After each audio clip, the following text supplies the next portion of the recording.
Sejam todos bem-vindos ao canal Advogado Completo. Eu quero agradecer o convite de estar aqui para fazer a última aula, que é do artigo 240 a 250, sobre busca e apreensão. Tá? Imagine, pessoal, que você perdeu o seu celular e alguém levou. Agora imagine o Estado precisando encontrar um objeto roubado, uma arma usada num crime ou uma pessoa desaparecida. É para isso que servem as buscas e apreensões. Instrumentos legais que permitem às autoridades procurar e, se encontrar, reter pessoas ou coisas ligadas a um crime. Esses procedimentos, porém, invadem espaços privados e tocam em direitos fundamentais, como a intimidade e a inviolabilidade do domicílio, garantidas lá pelo artigo 5º. Por isso, o Código de Processo Penal regula com muito cuidado, do artigo 240 a 250 ao 250, quando e como essa busca pode ser feita, o que pode ser apreendido e quais garantias devem ser respeitadas. Vamos lá, pessoal. O artigo 240, em específico, ele fala o que é busca e quando ela pode acontecer. Ele abre o tema explicando que a busca serve para procurar pessoas ou coisas. Ela pode ser feita em lugares como casas, escritórios, veículos, ou em pessoa, busca pessoal. O parágrafo 1º lista situações em que a busca domiciliar pode ocorrer para prender criminosos, para prender coisas obtidas com crime, para recolher instrumentos ou objetos de falsificação, para apreender armas e munições usadas em crimes, para achar objetos úteis à prova do crime e a defesa. Tipo, a defesa tem lá um recibo que comprova o álibi do seu cliente, ele pode, por requerimento, pedir essa busca e apreensão. Para recolher cartas ou papéis que possam esclarecer fatos, o juiz de ofício pode pedir. Para resgatar pessoas ou vítimas de crime, como sequestro. Para apreender qualquer outro elemento que vai ajudar na convicção do juiz. Parágrafo 2º trata da busca pessoal, que tem que ocorrer com fundada suspeita de alguém que traz consigo uma arma, droga, documento falso ou qualquer objeto ligado ao crime. É aquela revista que a polícia faz.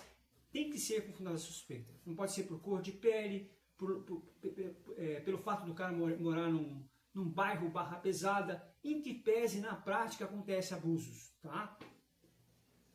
Se o policial tem mandato para buscar armas escondidas numa casa e encontrar também objetos roubados, pode apreendê-los. Ou se durante a abordagem o suspeito guarda algo volumoso na cintura, o policial pode revistá-lo, mas precisa ter fundada suspeita, não apenas achismo. Esse cara aí tem cara de bandido. Não é assim. Tem que ter fundada suspeita. O artigo 241 trata da busca domiciliar e o mandato judicial. Estabelece que a busca em casa deve, de preferência, ser feita com mandato judicial, documento assinado por juiz e autoriza a entrada. Há exceções, não precisa desse mandato e se houver um flagrante delito, tá? Ou se o morador consentir livremente a sua entrada. Pode ser até à noite, se o morador falar pode entrar, tiver o consentimento do morador. Se o policial vê alguém correndo para dentro de uma casa com drogas na mão, pode entrar sem mandato, é flagrante. Mas se ele quer procurar um celular roubado, precisa de um mandato de juiz, tá bom? O artigo 242 fala quem pode pedir a busca. O juiz pode determinar a busca e a apreensão por ofício, por ele próprio, por iniciativa dele, a pedido do Ministério Público, que manda o requerimento para o juiz autoriza. A vítima, o ofendido também pode, do querelante, o autor da ação penal privada, do acusado e de seu defensor. A defesa também pode por requerimento. Isso mostra que a busca não é só uma arma da acusação. A defesa também pode pedir busca para encontrar provas que possam inocentar o seu réu. Um exemplo, o advogado pode pedir que busque imagens de câmeras que provem que o cliente não estava no local do crime. O 243, pessoal, vai falar o mandato de busca e o que deve ter em específico e detalhado nesse mandato. Deve ter o local, a pessoa, o nome da pessoa, o motivo da diligência, o fim da busca, o que se procura. Aí tem os parágrafos. O parágrafo 1º exige que o mandato seja assinado pela autoridade e pelo escrivão. O parágrafo 2º proíbe que se apreendam documentos em poder do defensor, advogado, tá? Salvo se forem de corpo delito, prova real do crime. Exemplo, não se pode apreender processos ou anotações de defesa no escritório de advogado, pois isso violaria o sigilo profissional. Mas se o advogado for suspeito de participar do crime e esconder armas no escritório, o juiz pode autorizar a busca. Artigo 244, busca pessoal. Esse artigo permite que a busca pessoal ocorra sem mandato judicial, em caso de prisão em flagrante, fundada suspeita de porte de armas e objetos ilícitos, ou situações em que a pessoa esteja tentando esconder provas. Se alguém sai correndo da polícia com um pacote suspeito, pode ser revistado. Mas não pode revistar porque o sujeito parecia nervoso. Pessoal, aqui tem os dois lados, tá? Aqui tem os dois lados. Porque a polícia não pode falar, pô, aquele cara tem cara de ladrão, eu vou revistar ele. Isso aí não é uma fundada suspeita, nem por cor de pele. Isso não é uma fundada suspeita, não porque o cara mora num bairro, barra pesada, vai lá e revista. Não é fundada suspeita isso. Porém, existe o lado B dessa história. O lado B que é, a polícia comete erros. De repente, o cara tem acha estranho o comportamento do indivíduo, faz uma revista nele e acha drogas. De repente ele faz uma revista e não acha nada. Então é também delicado, é muito subjetivo você saber o que é uma fundada suspeita e o que não é. Porque tem as fundadas suspeitas que são explícitas, que é aquela que o cara está com um pacote na mão, sai correndo da polícia, ou está com um objeto na cintura que parece uma arma. Isso são explícitas, mas tem algumas que são fundadas suspeitas, que é chamada de abusos, em que a autoridade erra. Ela simplesmente erra, porque ela acha estranho o comportamento de uma pessoa e a pessoa não tem nada, a pessoa está limpa. Então é delicado esse assunto. Como a busca por... a 245, ele vai falar, pessoal, não estou fazendo uma defesa da polícia, não. Eu estou só explicando, vou colocar aqui, eu estou só explicando que é delicado. Deixa eu encaixar de novo aqui, que sou.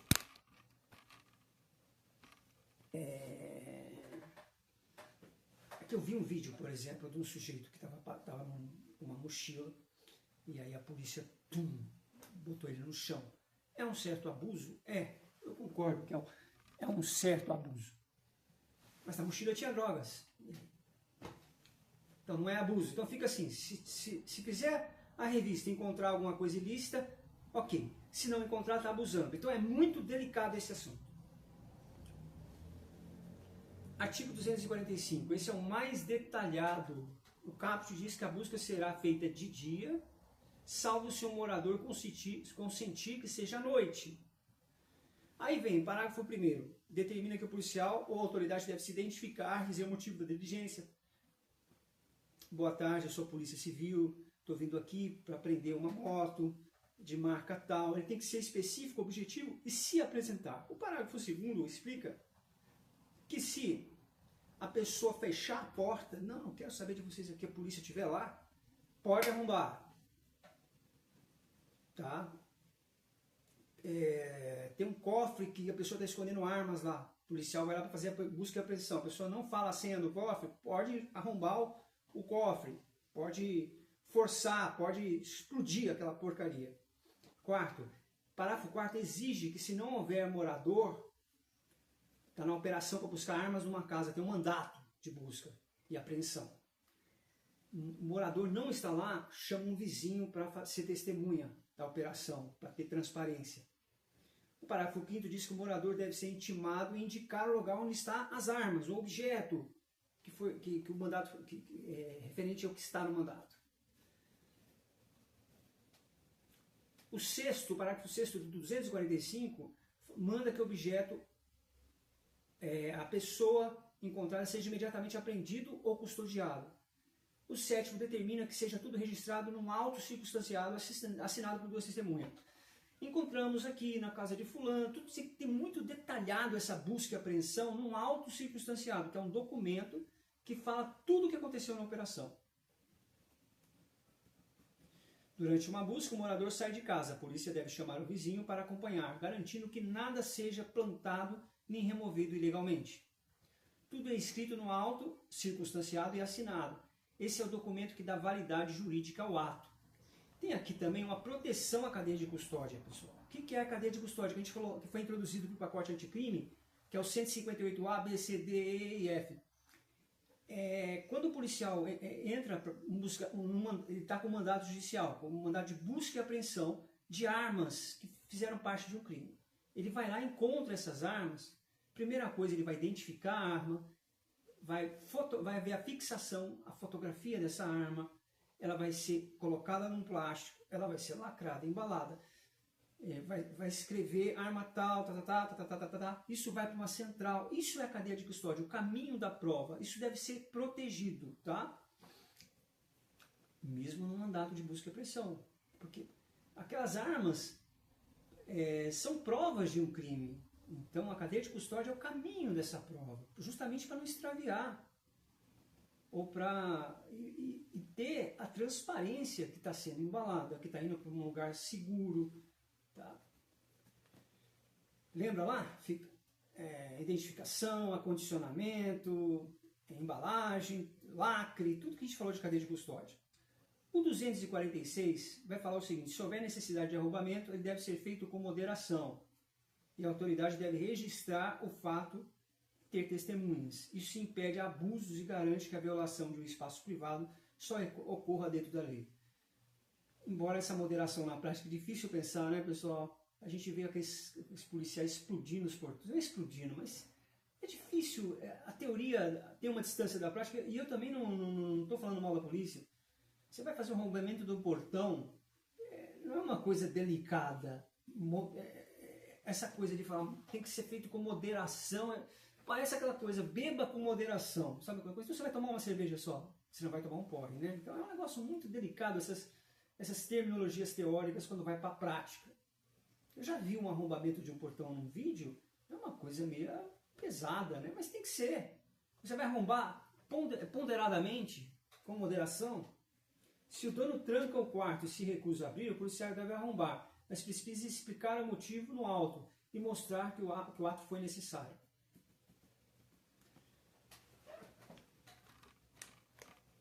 Vamos lá.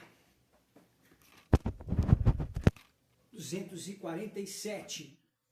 Auto de busca e apreensão. Após a diligência, deve ser feito um auto detalhado descrevendo os bens encontrados, como a busca foi feita e as circunstâncias da apreensão. Esse registro dá transparência e validade jurídica à prova. Se uma arma é encontrada embaixo de um colchão, isso deve se constar no auto, com horário, local e testemunhas. Sem esse registro, a prova pode ser anulada. 248 fala tudo que foi apreendido deve ser levado à autoridade judicial ou policial competente para ficar sob guarda até o fim do processo. É a cadeia de custódia que eu já expliquei aqui. Celulares, armas, computadores e documentos apreendidos ficam lacrados com o número de protocolo e só podem ser periciados com autorização. Ficam lacrados. Se for fazer uma perícia assim, naquele objeto, vai ser tirado o lacre e colocado um novo lacre. E o perito que for fazer uma nova perícia vai ser colocado o nome dele. É tudo muito organizado isso, porque prova é uma coisa muito importante. Então, com o advento da cadeia de custódia, sempre existiu a cadeia de custódia, mas o pacote anticrime explicou passo a passo dessa cadeia de custódia, que é a proteção da prova. O 249 fala da busca em mulher deve ser feita por outra mulher, respeitando sua dignidade. Se uma mulher é presa e vai ser revistada, deve ser revistada por uma policial feminina. Isso evita constrangimento e respeita a integridade física e moral conforme a Constituição. O 250, que é o último artigo, pessoal, se o mandado for cumprido e não haver nada ilegal, o juiz precisa saber. Isso garante um controle judicial e evita que mandados sejam usados sem resultado ou sem prestação de contas. O cara foi lá fazer uma busca e apreensão, não tinha arma lá, não tinha nada, não tinha as armas que eles pensavam que era fruto do crime. Ele tem que fazer um auto circunstanciado. Cumprimos o mandato judicial de busca e apreensão, não encontramos nada. Tem que, mesmo se não encontrar nada, tem que apresentar para o juiz. É isso que está falando. É isso, pessoal. Fechamos busca e apreensão. Analisamos aí quase 100 artigos, né, do 158 A 250, você fala, pô, essa conta tá errada, não bate 100 artigos. Mas tem o 158A, 158B, 158C, 158D, tem uma porrada de parágrafos, então quase 100 artigos aí foram analisados. É a aula mais completa que tem no YouTube de provas em espécie.